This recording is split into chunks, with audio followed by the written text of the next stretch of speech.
आशा करता हूं आप सब बहुत अच्छे होंगे। मेरा नाम है सिद्धांत अग्निहोत्री। स्टडी ग्लोस पे आपका बहुत बहुत स्वागत है। दोस्तों, पॉलिटिक्स को मैं बचपन से ही फॉलो करता हूं।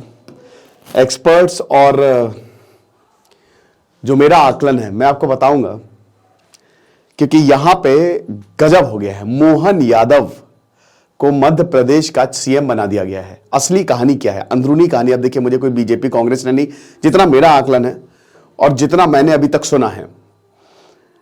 अब मोहन यादव देखिए, विष्णुदेव साईं वो छत्तीसगढ़ के सीएम बनाए गए। डॉक्टर रमन सिंह चाहते थे वो बने, बट नहीं हो पाया। हर कोई सीएम बनना चाहता है। राजस्थान में जब भी बीजेपी आई है तो वसुंधरा राजे जो है वो सीएम बनी है, बट वसुंधरा राजे अब आप मान के चलिए कि नामुमकिन है उनका सीएम बनना, लगभग, क्योंकि जिस तरीके से अभी चीजें हो रही हैं, सीएम तो कोई और ही बनेगा। मोहन यादव भाई कमाल हो गया। मैं आपको दोनों चीजें बताऊंगा कि आखिरकार ये है मोहन यादव, ठीक है, ये है मोहन यादव बहुत खुश। अब आप देख ही सकते हैं, मनोहर लाल खट्टर हो गए, बाकी शिवराज सिंह चौहान हो गए, बड़े क्या बताएं। अब मेरा पर्सनल मानना यह है कि सीएम शिवराज सिंह चौहान को ही बने रहना चाहिए था, मेरा पर्सनल मानना है, ठीक है। तो अब यहां पे मोहन यादव जो हैं पीएचडी हैं, ठीक है, वेरी इंटेलेक्चुअल पर्सन, और 58 वर्षीय हैं, तो पॉलिटिक्स में उनको यंग नेता ही आप कहेंगे। बट आखिरकार उनको सीएम बनाया क्यों गया? प्रहलाद पटेल जो है उनके घर में सेलिब्रेशन शुरू हो गए थे, उनके घर में कतारे कि अरे भैया सीएम तो आप ही बनेंगे। कल भोपाल में सबकी मीटिंग हुई, आखिरी वक्त तक पता नहीं था कि भाई सीएम कौन बनेगा। आप ये समझिए कि मोहन यादव तीसरी कतार में बैठे थे। नरेंद्र सिंह तोमर, मनोहर लाल खट्टर, प्रहलाद पटेल, ये सब बड़े बड़े नेता जो हैं वो आगे बैठे हुए थे। लेकिन यहां पे खेल खत्म, समझ रहे हो? पूरी तरीके से यहां पे आप ये समझिए कि शिवराज सिंह चौहान ने ही जो है उनको बुलाया और बोला कि आप सीएम हैं। किसी ने नहीं सोचा था। 2 डिप्टी सीएम भी हैं, राजेंद्र शुक्ला जो कि रेवा से आते हैं, और मंदसौर से जो जगदीश जी हैं वो भी, ठीक है। अब देखिए, अब अगर बात करते हैं तो यहां पे एक तरीके से जैसे बैलेंस करने की कोशिश की गई है। मोहन यादव है ओबीसी चेहरा, ठीक है, राजेंद्र शुक्ला ब्राह्मण, और जगजीत देवड़ा जो है वो है एससी। तो बेसिकली ये हो सकता है कि कास्ट पॉलिटिक्स भी खेलेगी, क्योंकि यहां पे तेजस्वी यादव को काउंटर करने के लिए ओबीसी वोट जो है वो बढ़ रहे हैं। अब 29 सीट्स हैं एमपी में लोकसभा की। अब देखिए, अगला जो चुनाव होगा ना वो लोकसभा को देख के होगा। लोकसभा में कौन शानदार परफॉर्म करेगा, समझ रहे हो? तो ये पूरा का पूरा हिसाब किताब है। लीडरशिप हमारा शानदार कोर्स लीडरशिप पे है, तो आप इसको जरूर अवेल करें, आपको बहुत ज्यादा फायदा होगा। तो पहली बात, मोहन यादव कौन है? ये अभी देखिए उज्जैन से, हालांकि 1984 से पॉलिटिक्स में सक्रिय हैं, ठीक है। बीजेपी ने एक बहुत बड़ी बात इससे बताने की कोशिश की है कि भाई देखो, हमारा जो कार्यकर्ता है वो दरी बिछाने के लिए नहीं है। ये बहुत बड़ी बात है। अभी मैं सुन रहा था एक इंटरव्यू, उन्होंने ये कि दरी बिछाने के लिए नहीं है, मतलब एक रिपोर्ट सुन रहा था कि हमारा भी जो कोई भी कार्यकर्ता है वो सीएम पीएम तक भी पहुंच सकता है। ये बिल्कुल स्पष्ट रूप से, और ये बहुत अच्छी बात है ना। मेरा बिल्कुल ये भी मानना है कि भाई अगर चलो एंटी इनकम्बेंसी है, इतने समय से अगर एक सीएम है तो आप नए लोगों को भी मौका दे सकते हो। बट बात यह है कि आपको देखना पड़ेगा कि उस सीएम की पॉपुलैरिटी कितनी है। भाई 125-130 सीटें बताई जा रही थी एमपी में जो चुनाव थे। इनफैक्ट बीजेपी के नेता भी यही बोल रहे थे, लेकिन आई 163, और उसमें शिवराज सिंह चौहान का बहुत, आप ये समझिए कि everyone was celebrating, and Shivraj Singh Chouhan himself, मुझे लगता है कि ही वाज नॉट एक्सपेक्टिंग, क्योंकि जिस तरीके से उनकी बॉडी लैंग्वेज थी, बहुत सहज महसूस नहीं कर रहे थे। Himself he was not expecting. हालांकि इसका एक रीजन ये भी, अच्छा चलिए इस पे मैं लास्ट में बात करूं कि आखिरकार अब शिवराज सिंह चौहान का होगा क्या, ठीक है। तो लेकिन ये हुआ, फैसला लिया। अब मोदी है तो मुमकिन है, मोदी जी है तो कुछ भी हो सकता है, ठीक है। शिवराज सिंह चौहान की बात करें तो शिवराज सिंह चौहान खुद भी गोल्ड मेडलिस्ट हैं फिलॉसफी में, और 1980 से ही वो लगातार पॉलिटिक्स में एक्टिव है। 1990 में वो विदिशा बुधनी से चुन के आए लगातार, ठीक है, वो चुन के ही आ रहे हैं, सांसद भी रहे। और 2005 में, देखिए 2003 में आपको पता ही है कि जब बीजेपी ने सुपड़ा साफ किया तो उमा भारती, ठीक है, उमा भारती, फिर मतलब काफी ज्यादा डिफरेंसेस रहे उमा भारती और शिवराज सिंह चौहान के बीच में, है ना। और उमा भारती सीएम थी, और उसके बाद जब 2005 में उनको हटा के यहां पे शिवराज सिंह चौहान को जब सीएम बनाया गया, क्योंकि पूरी जो सपोर्ट था एमएलएस का वो शिवराज सिंह चौहान के पास था, तो काफी ज्यादा डिफरेंसेस हुए थे। उमा भारती बोला वोटिंग करवाओ, तो कह रहे चलो कुछ नहीं, वोटिंग कुछ नहीं होगी, ठीक है। और तब से लेकर अभी तक शिवराज सिंह चौहान जो है, अभी बीच में 2018 में कमलनाथ की सरकार, फिर ज्योतिरादित्य सिंधिया बागी हो गए, तो वापस जो है वो शिवराज सिंह चौहान जो है सीएम बन गए। तो तब से लेकर अभी तक लगातार उनकी सत्ता जो है वो कायम है। भारत में ऐसे बहुत ही कम प्रदेश हैं जहां पे इतने समय तक एक ही सीएम जो है वो रहे, ठीक है। तो ये पूरा का पूरा हिसाब किताब हमने देखा। लेकिन अब 2023 में चुनाव हुए और एमपी कहीं ना कहीं ये था कि सेमीफाइनल बोला जा रहा था, लोकसभा से पहले सेमीफाइनल था। और यहां पे लाडली बहना स्कीम ये एक डिसाइडिंग फैक्टर रहा। ये सबने बोला कि जो लाडली बहना स्कीम निकाली है, मामा बोलते हैं शिवराज सिंह चौहान को, तो मामा ने अपने बहनों के लिए जो किया है, तो बहनों ने भर भर के प्यार दिया, ठीक है। 1000 रुपए महीना आपको मिलेगा, तो काफी बढ़िया। तो अब इससे काफी बूस्ट मिला और रोड शो किया। बहुत बड़े शोमैन है शिवराज सिंह चौहान। आप ये समझिए कि वो मोदी जी जैसे ही हैं। जिस तरीके से नरेंद्र मोदी जो हैं उनका ऑरा है ना, वैसे शिवराज सिंह चौहान का एमपी में ऑरा है, ठीक है। और एक बीमारू राज्य का ये जो एमपी को तब तंगा मिला था, उसको वो हटाया उन्होंने और डेवलपमेंट भी किया। खैर व्यापम घोटाला और काफी सारा विवादों में भी इनका नाम रहा, बट अगर आप टोटल देखें तो जनता ने शिवराज सिंह चौहान को भर भर के प्यार दिया है, ठीक है। और लगातार वो चुन के आ रहे हैं। लेकिन 2023 का जो चुनाव था, क्योंकि 2018 में हारी क्या, बहुमत नहीं मिली थी, तो आप ये समझिए कि तब यहां पे बीजेपी को लगा था कि यार थोड़ा तो गड़बड़। अब शायद नेता को भले ही आपने जोड़ तोड़ के सरकार बनाई है, बट कहीं ना कहीं उनके मन में ये था। अब कट्टू नरेंद्र सिंह तोमर कृषि मंत्री रहे, उनके बेटे का वीडियो भी काफी वायरल हुआ। तो अब नरेंद्र सिंह तोमर कृषि मंत्री, फिर वो फार्म लॉज में उनका पूरा एसोसिएशन, और उनको वहां से हटा के एमपी भेजा गया। मुझे ऐसा लगता है कि अब नरेंद्र सिंह तोमर जो है उनका अब खत्म हो गया वहां पे, मतलब क्योंकि उनको बना दिया है विधानसभा का अध्यक्ष। केंद्र यहां इधर एमपी में आप देखो, आप संभालो, स्पीकर बनाया गया। बट अब वही है कि उनको यहां पे ही बैठा दिया गया है, यानी कि अब जो केंद्र में दखल अंदाजी वो खत्म है ना। अब ये भी एक बहुत बड़ा नाम था कि नरेंद्र सिंह तोमर भी सीएम बन सकते हैं। प्रहलाद पटेल बहुत बड़े नेता। आपको बता दूं कि जो राजेंद्र शुक्ला है ना, जो अभी डिप्टी सीएम, 2 डिप्टी सीएम बने एमपी।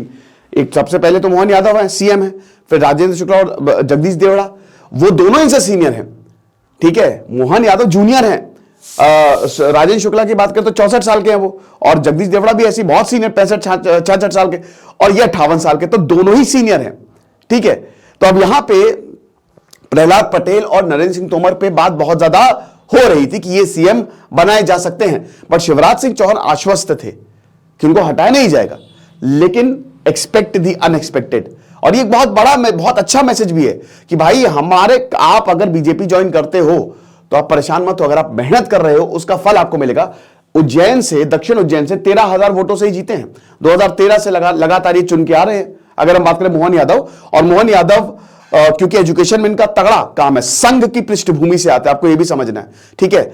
आरएसएस से एसोसिएटेड है, संघ की पृष्ठभूमि से आते हैं।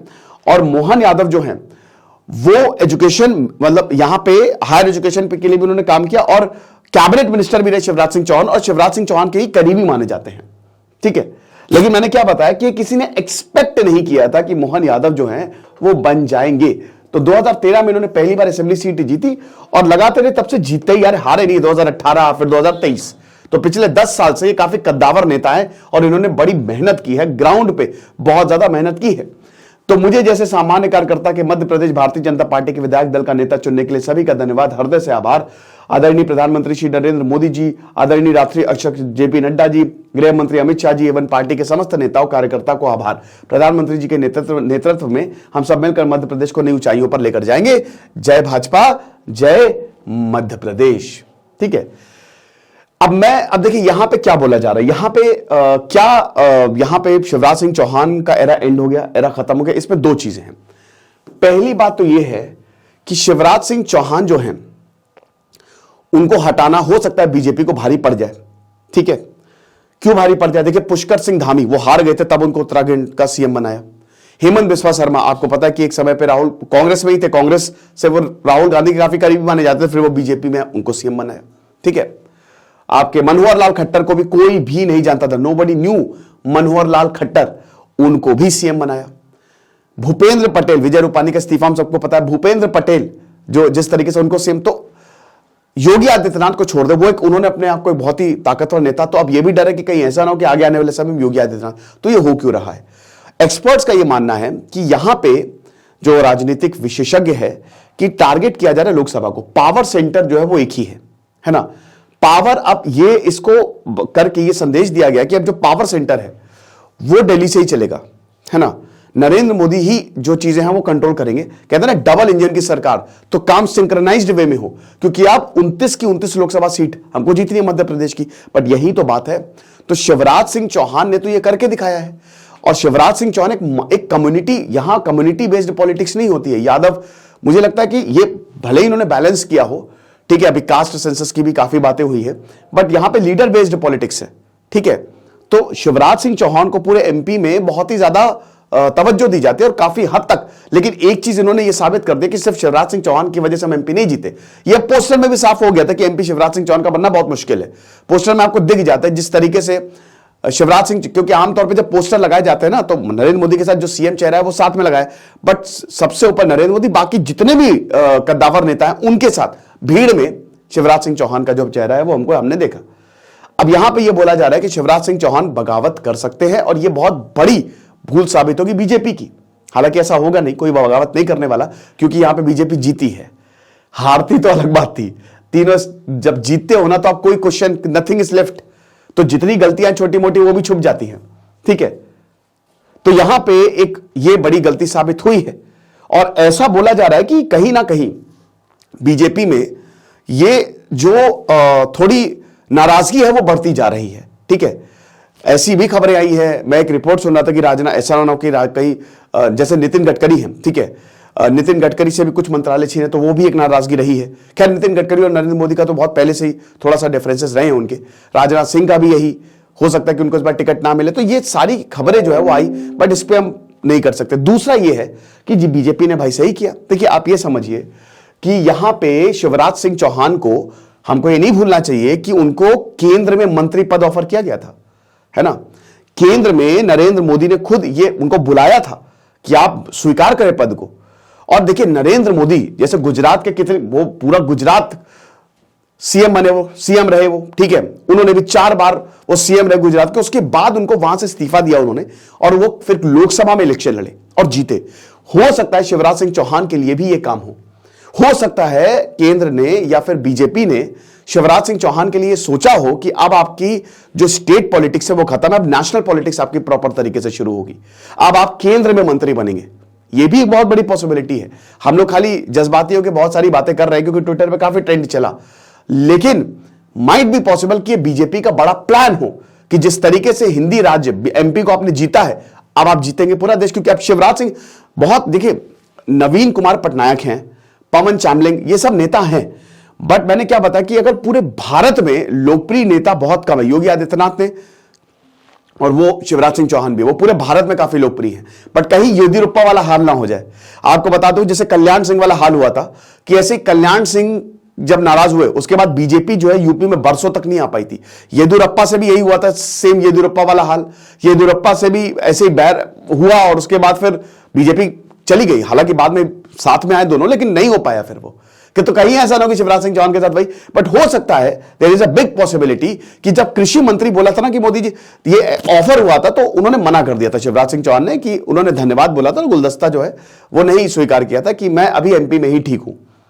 तो यह भी पॉसिबिलिटी है कि बड़े काम के लिए शिवराज सिंह चौहान को चुना जाए, उनको बुलाया जाए, केंद्र में बुलाया जाए, ठीक है।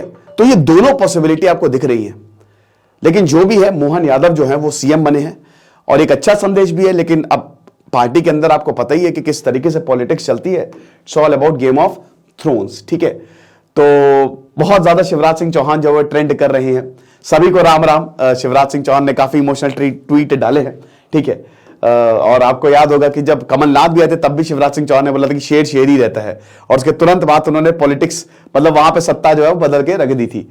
तो चुनाव जीतने के लिए बड़ी मेहनत की है। यहाँ पे आपको बता दूं कि मोहन यादव ले गए, ये काफी तस्वीरें जो है वो रोए। देखिए शिवराज सिंह चौहान काफी समय से चीफ मिनिस्टर रहे हैं, और जब आप पार्टी में होते हो तो आपको पार्टी की बातें तो माननी ही पड़ती है। तो ये बहुत सारी ट्वीट्स थी, काफी ट्रेंड किए हैं शिवराज सिंह चौहान, ठीक है। और जैसा कि हमने बताया कि बहुत ही कम उम्र से शिवराज सिंह चौहान जो पॉलिटिक्स में एक्टिव थे, लेकिन सबसे बड़ी बात है ना, इनका जो संवाद है ना वो आम लोगों से है, या आम लोगों के पास जाते हैं, आम लोगों से बात करते हैं, तो ये सारी चीजें हैं। तो आई होप ये लेक्चर आपको समझ में आया होगा, आपको पसंद आया होगा। ये मेरा आकलन था, ये मेरा एनालिसिस था। अब देखेंगे आगे क्या होता है। दिस इज सिद्धांत अग्निहोत्री साइनिंग ऑफ।